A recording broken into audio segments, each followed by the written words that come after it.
Good morning students. आप सभी लोगों का अभिषेक सक्सेना मैथमेटिक्स क्लासेस में स्वागत है। आज हम सीक्वेंट एंड सीरीज का लेक्चर नंबर 9 स्टार्ट करने जा रहे हैं। हमने लेक्चर नंबर 8 तक आपका अर्थमेटिक प्रोग्रेशन समांतर श्रेणी कंप्लीट कर चुके हैं। हम आज लेक्चर नंबर 9 में मैं स्टार्ट करने जा रहा हूं आपका गुणोत्तर श्रेणी, ज्योमेट्रिक प्रोग्रेशन। सो सभी स्टूडेंट ध्यान से सुनेंगे। ज्योमेट्रिक प्रोग्रेशन क्या होता है? जैसे समांतर श्रेणी थी अर्थमेटिक प्रोग्रेशन, तो उसमें क्या था कि क्रमागत पदों का अंतर समान होता था। क्रमागत पदों का अंतर समान होता है, बट गुणोत्तर श्रेणी में क्रमागत पदों का अनुपात समान होता है। गुणोत्तर श्रेणी में क्या होता है, आपका क्रमागत पदों का अनुपात कैसा होगा? समान होगा। सो सभी स्टूडेंट देखेंगे ध्यान से। गुणोत्तर श्रेणी,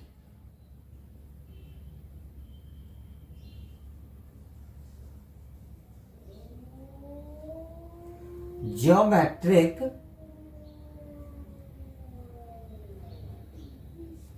प्रोग्रेशन।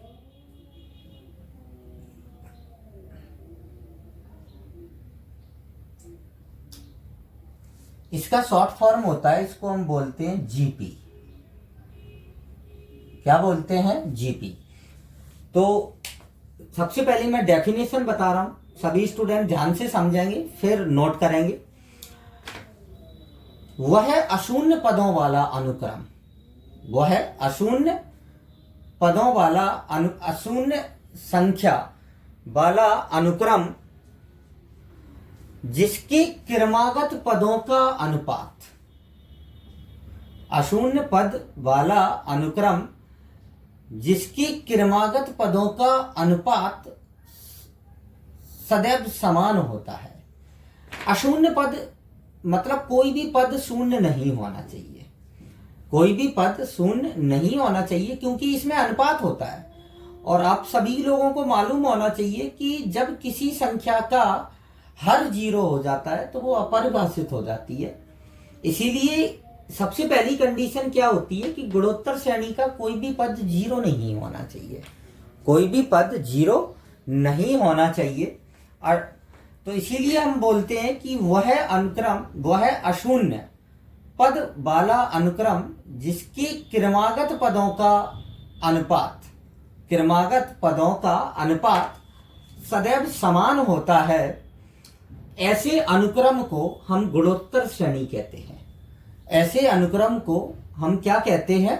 गुणोत्तर श्रेणी कहते हैं। और इस नियत अनुपात को, जो अनुपात होता है प्रत्येक, जो आगे आने वाले पद का जस्ट उसके पीछे वाले पद से जो अनुपात होगा, उस अनुपात को हम सार्वानुपात कहते हैं। कॉमन रेशियो इंग्लिश में बोलते हैं, जिसको कॉमन रेशियो कहते हैं। इसे स्मॉल आर से निरूपित करते हैं। किससे डिनोट्स किया जाता है? स्मॉल आर से डिनोट्स किया जाता है। तो सभी स्टूडेंट सबसे पहले डेफिनेशन लिखेंगे गुणोत्तर श्रेणी की। लिखें कि वह अशून्य संख्या वाला अनुक्रम जिसके क्रमागत पदों का अनुपात सदैव समान होता है, गुणोत्तर श्रेणी कहलाती है। एवं इस नियत अनुपात को श्रेणी का सार्वानुपात कहते हैं। इसे स्मॉल आर से डिनोट्स किया जाता है, इसे स्मॉल आर से प्रदर्शित किया जाता है। ऐसी श्रेणी गुणोत्तर श्रेणी कहलाती है। क्या कहलाती है? गुणोत्तर श्रेणी कहलाती है। अब देखें सभी स्टूडेंट, जैसे यदि A1, A2, A3, A4 dot dot dot AN-1 AN, जहां AI is not equal to 0, means I equal to क्या आ जाएगा आपका 1 2 3 dot dot dot. AI is not equal to 0 GP में हो तो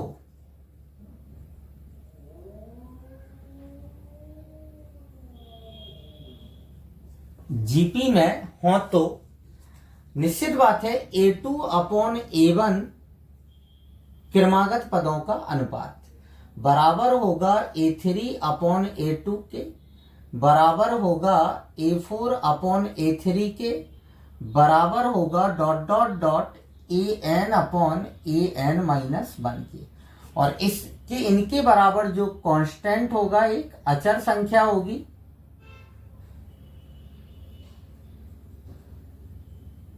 इसको बोलते हैं हम सार्वनुपात। इसे स्मॉल r से निरूपित करते हैं। किससे निरूपित करते हैं? स्मॉल r से निरूपित किया जाता है। अब आप ध्यान से देखें कि जैसे कभी ऐसा क्वेश्चन आ जाता है कि ऐसे पूछा जाता है कि क्या यह अनुक्रम एक गुणोत्तर श्रेणी है, तो हमें उस क्वेश्चन में क्या करना है, हमें सीधा AN/AN-1 में डिवाइड करना है। और यदि कोई कांस्टेंट आ जाता है, कोई कांस्टेंट आ जाता है, तो हम कह सकते हैं कि दिया गया अनुक्रम एक गुणोत्तर श्रेणी निरूपित करेगा, एक गुणोत्तर श्रेणी निरूपित करेगा। अब देखिए आप कि यहां पर अगर जैसे A1 0 हो जाए तो ये अपरिभाषित हो जाएगा।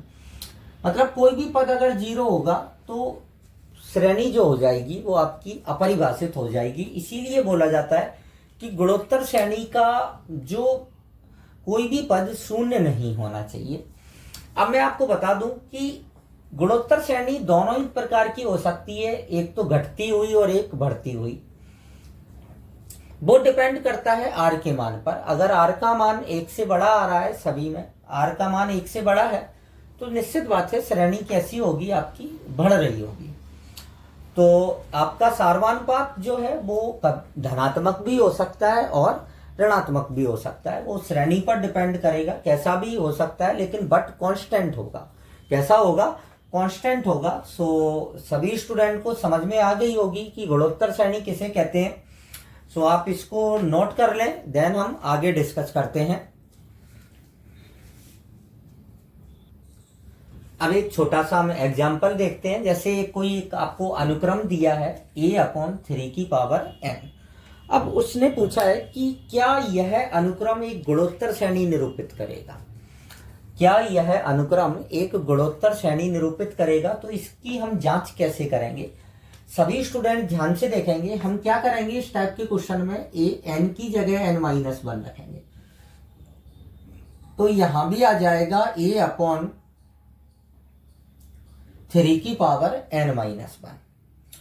सो यहां पर अब हम क्या करेंगे, an में an-1 से डिवाइड करेंगे।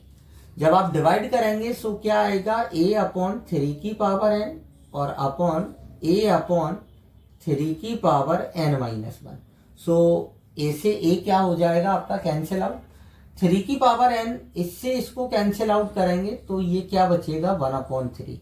और 1/3 आपका कैसी संख्या है, अचर संख्या है, मतलब श्रेणी का सार्वनुपात है। क्या है? श्रेणी का सार्वनुपात है। तो हम लिख सकते हैं अतः दिया गया अनुक्रम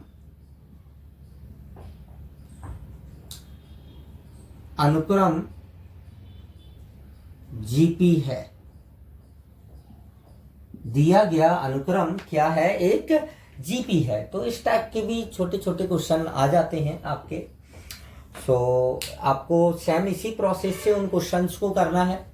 अब हम आगे बढ़ते हैं। अब हम पढ़ेंगे गुणोत्तर श्रेणी का व्यापक पद। गुणोत्तर श्रेणी का व्यापक पद या nवां पद या अंतिम पद। तो आप इसको नोट कर लें। आप सभी स्टूडेंट ध्यान से देखेंगे, गुणोत्तर श्रेणी का व्यापक पद या nवां पद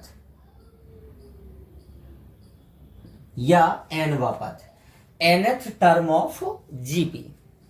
तो सबसे पहले हम एक गुणोत्तर श्रेणी बनाएंगे। क्या बनाएंगे? गुणोत्तर श्रेणी बनाएंगे। तो सबसे पहले मैंने मान लिया कि माना जीपी का प्रथम पद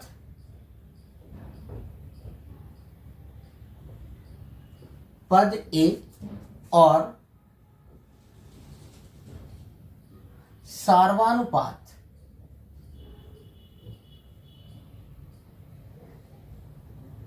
स्मॉल आर है। प्रथम पद ए और सार्वानुपात क्या है? Small r. तो श्रेणी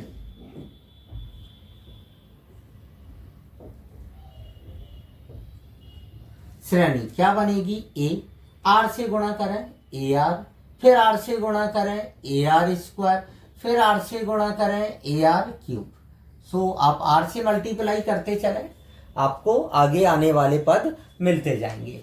सो सबसे पहले आता है टी एन क्या होगा। सभी स्टूडेंट ध्यान से देखेंगे। टी एन का फार्मूला होता है ए आर की पावर एन माइनस वन। इसको हम श्रेणी का एनवा पद कहते हैं।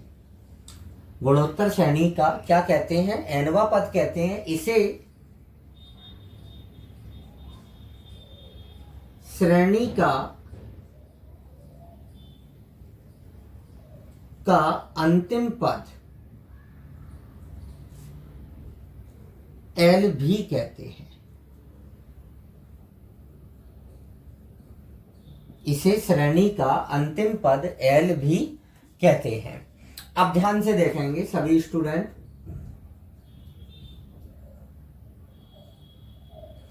प्रूफ इसका कि ये एनवा पद आता कैसे है, काफी सिंपल सा प्रूफ है। सभी स्टूडेंट इजीली कर सकते हैं बट सोचते नहीं है इतना। तो जैसे T1 क्या है आपके पास? T1 इक्वल टू ए है। हम ए को ऐसे लिख सकते हैं ए आर की पावर 1 माइनस 1। 1 से 1 कैंसिल आउट, आर की पावर 0 क्या हो जाएगा? 1। तो क्या रह जाएगा? ए। ऐसे ही T2 क्या होता है? A r means a r की power 2 minus 1। T3 a r square क्या लिखेंगे? ए आर की पावर 3 माइनस 1। अब आप देखें कि जब यहाँ 1 है तो यहाँ 1 है, यहाँ 2 है तो यहाँ 2 है, यहाँ 3 है तो यहाँ 3 है। और ऐसे ही अगर हम अब Tn निकालें तो Tn क्या आ जाएगा? ए आर की पावर n माइनस 1। तो ये इसका छोटा सा प्रूफ होता है कि गुणोत्तर श्रेणी का व्यापक पद कैसे ज्ञात करते हैं। सो ये आपका जो एनवा पद है, ये एनवा पद का फार्मूला है। ये आपको जो पद बताएगा वो आगे से बताएगा, स्टार्ट से बताएगा, स्टार्ट से एनवा पद। अब जैसा हमने समांतर श्रेणी में सीखा था वैसे ही अब हम गुणोत्तर श्रेणी में भी पढ़ेंगे कि यदि हमें अंत से एनवा पद ज्ञात करना हो, कहां से? अंत से एनवा पद ज्ञात करना हो, तो पहले सभी स्टूडेंट इसको नोट कर लें, देन हम अंत से एनवा पद ज्ञात करना सीखेंगे। अब आता है आपका गुणोत्तर श्रेणी का अंत से एनवा पद ज्ञात करना। मैंने समांतर श्रेणी में भी अंत से एनवा पद ज्ञात करने के आपको 2 मेथड बताए थे। आपको जो भी मेथड अच्छा लगेगा वो आप फॉलो करेंगे। इसके भी मैं आपको 2 मेथड बताऊंगा, सेम समांतर श्रेणी की तरह है। सबसे पहले क्या मेथड फर्स्ट में सभी स्टूडेंट ध्यान से सुनेंगे और नोट भी करेंगे कि यदि गुणोत्तर श्रेणी के पदों की संख्या m हो, गुणोत्तर श्रेणी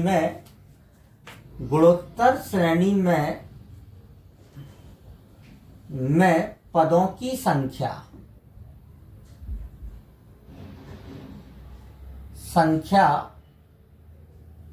m हो तो अंत से एनवा पद प्रारंभ से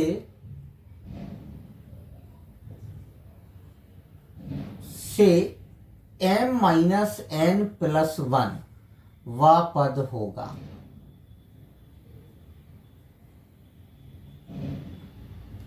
m माइनस n प्लस 1 वा पद होगा। ये आपको मेथड, इसके लिए आपको पहले, अगर आपको पदों की संख्या नहीं मालूम है तो सबसे पहले कहीं ना कहीं आपको पदों की संख्या निकालनी पड़ेगी।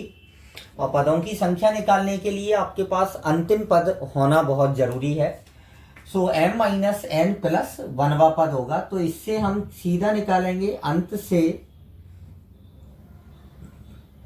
nवां पद बराबर a r की power m minus n plus 1।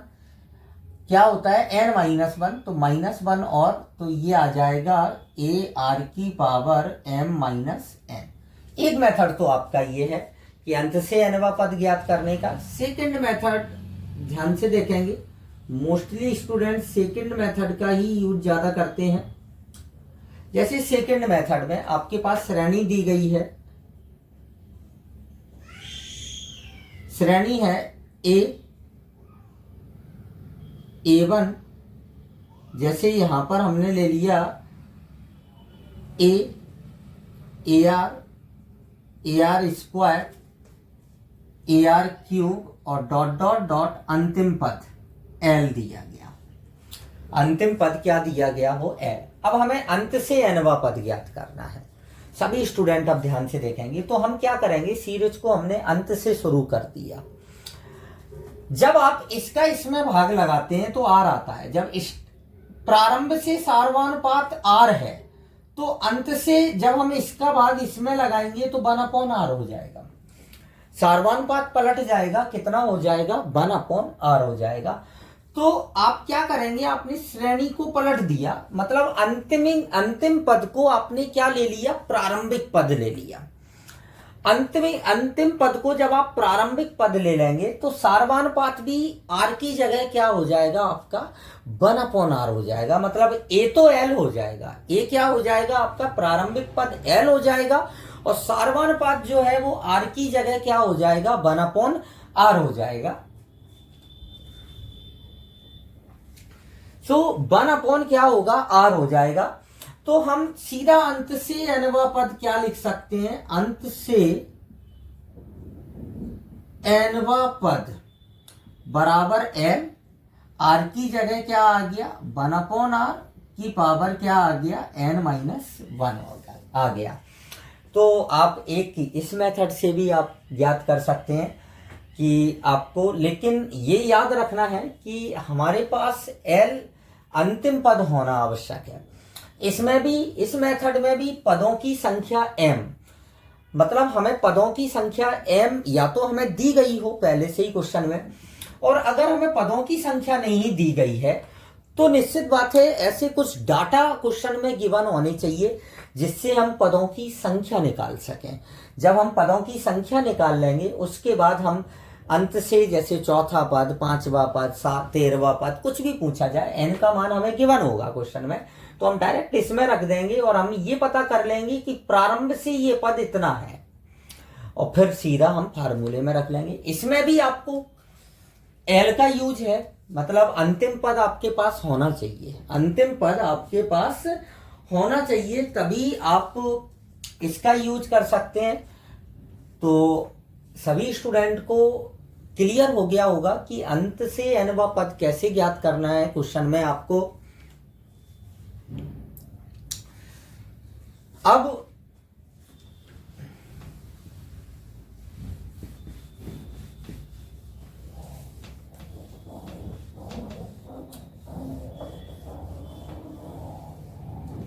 सभी स्टूडेंट को गुणोत्तर श्रेणी की डेफिनेशन प्लस एंड nवां पद कैसे ज्ञात करते हैं, व्यापक पद और अंत से nवां पद कैसे ज्ञात करते हैं, ये सभी स्टूडेंट को क्लियर हो गया होगा। अब हमें गुणोत्तर श्रेणी में पढ़ना क्या क्या है, और अब हम इसके बाद पढ़ेंगे कि गुणोत्तर श्रेणी के n पदों का योग, कितने पदों का योग, n पदों का योग पढ़ेंगे। फिर इसके बाद हम गुणोत्तर श्रेणी के पदों का चयन, जैसा हमने समांतर श्रेणी में पढ़ा था, बट अब थोड़ा सा अंतर आ जाएगा गुणोत्तर में और समांतर में। गुणोत्तर श्रेणी एक होती है आपकी अनंत गुणोत्तर श्रेणी और होती है, तो हमें अनंत गुणोत्तर श्रेणी को भी पढ़ना है, प्लस उसके बाद हमें गुणोत्तर माध्य भी पढ़ना है। सो थोड़ा सा समांतर श्रेणी से ज़्यादा है और गुणधर्म भी पढ़ने हैं हमें गुणोत्तर श्रेणी के। सो आज के लेक्चर नंबर 9 आप सभी स्टूडेंट को क्लियर हो गया होगा, किसी को कोई प्रॉब्लम नहीं होगी।